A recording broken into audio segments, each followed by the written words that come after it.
Okay, so this is an Austin local. She's gonna tell a little story a little bit, and about a police interaction you had, right? Yes. All right.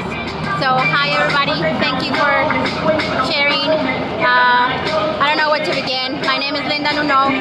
I've been a victim of the police department and one of the officers.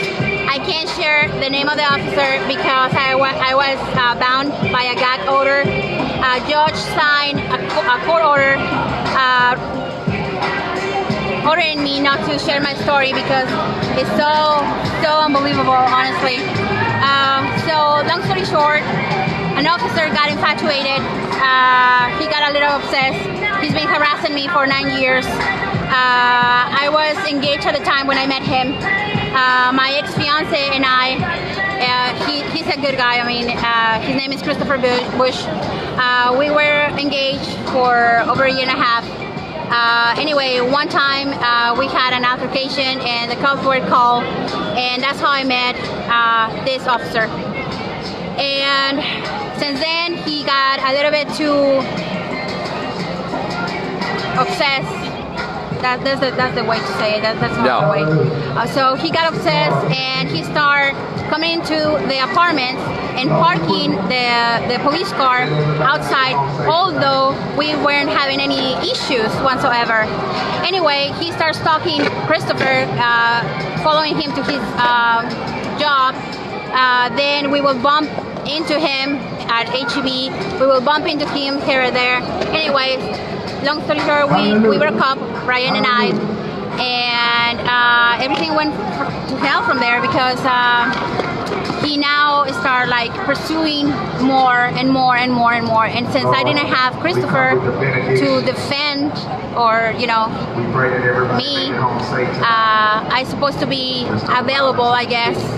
If you are a single woman, their house somehow you owe sex, especially if they're wearing a fucking uniform. And so anyway, I got a new apartment. He followed me. He went to my apartment. The first time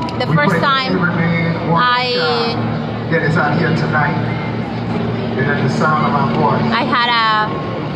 Okay, so I fell into depression because I broke up with Christopher. I bought sleeping pills. I took a sleeping pill, and Brian came. And by the time that the pills make effect, I wasn't conscious anymore. And have mercy on each and every one of us, Lord. Have mercy on each and every one of us, Lord. Help us to but that's not the important part because... Take your time. Go and be blessed. That's not the important part. Jesus, we give you our the important part is that for tonight. I got pregnant, and at that time I was 33 years old, and for the first time I am pregnant. So I was thrilled. I decided to have my baby. I thought it was Christopher's because I thought it was Brian's because Christopher and I we had tried to have kids for 3 years and didn't happen. And the time that did happen, it was with Brian. And according to the timelines, it makes sense. Please don't judge me. Christopher and I had broke up like three and a half months when all this happened, and I remember that Christopher was sitting, and because he came over, just friends, good man. We kept it civil, so he came to visit, and Brian slowly opened the door and looked into it. Like he broke into my apartment just to keep tracking on me. Anyway, his obsession got extremely compulsive.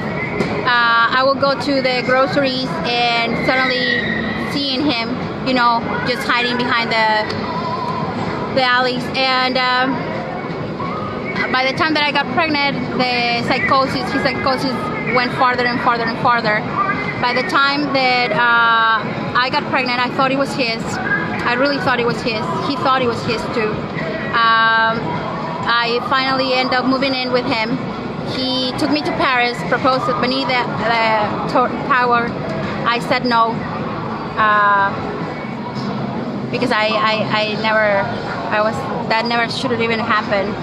You don't expect to force yourself into a woman, an unconscious woman, and just because you knock her up, she will suddenly say yes, and I will marry you.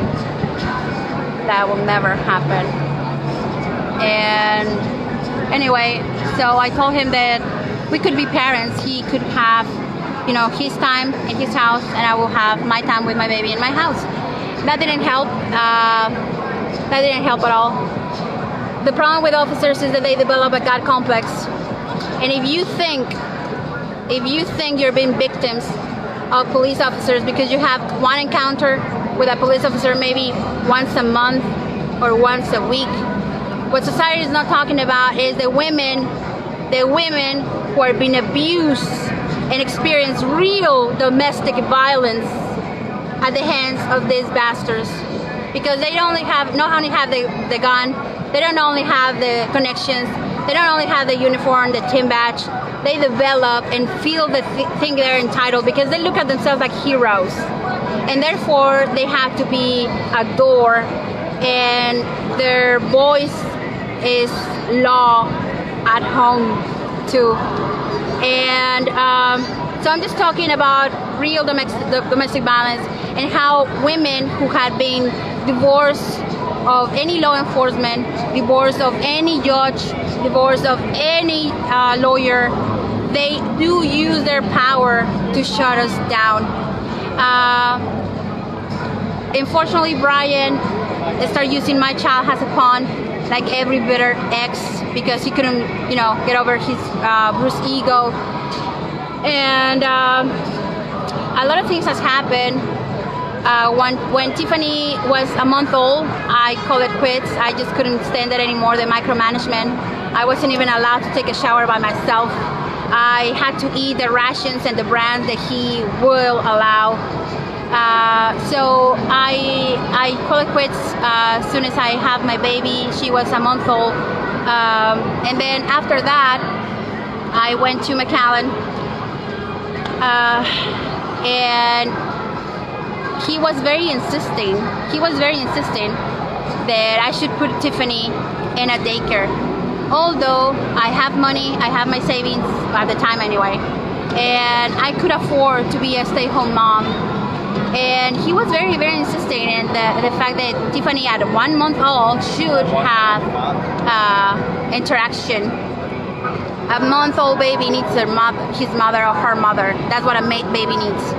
Anyway, they convinced me to put Tiffany into a daycare, and Brian didn't even know where the daycare was.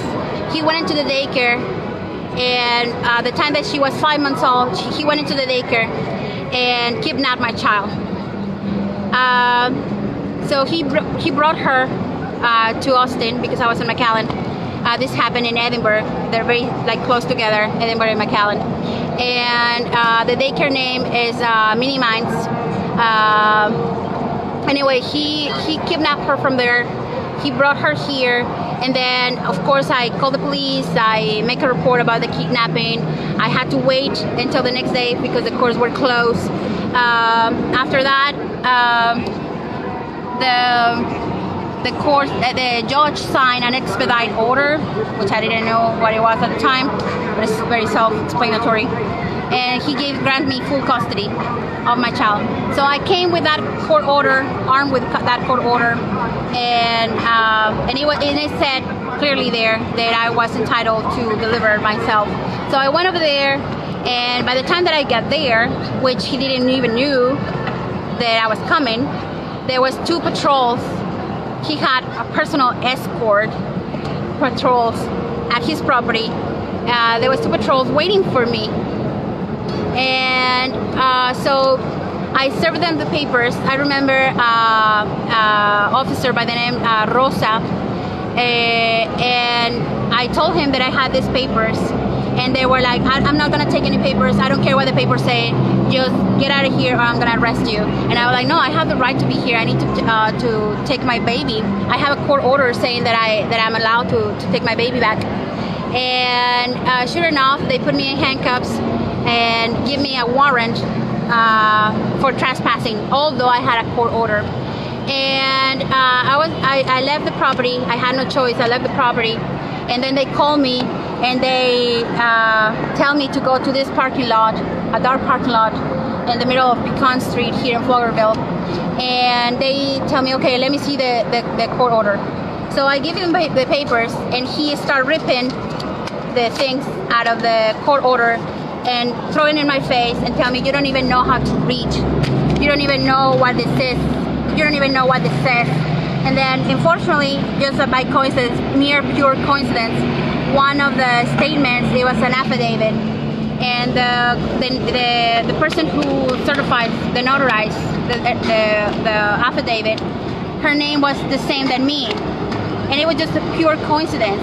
And he was like, you cannot notarize your own documents. And I was like, I don't even hold a seal. That's not my signature. It's not the same person. I'm a different person. I just happen to have the same name, last name. And, you know, this is Texas. Everybody is a Gonzalez or a Trevino or a Garcia. So anyway, so they grabbed that as an excuse to, you know, give me my baby back. And I had to call the police station and threat them to show to the media how they have treated me. And I have the audio of those officers involved and how they treated me. So because I threatened with exposing to the media, I got a call at 3 p.m. next day, and they told me that I could pick up my child. And I went to his house to get my child. By the time that I get my child is covered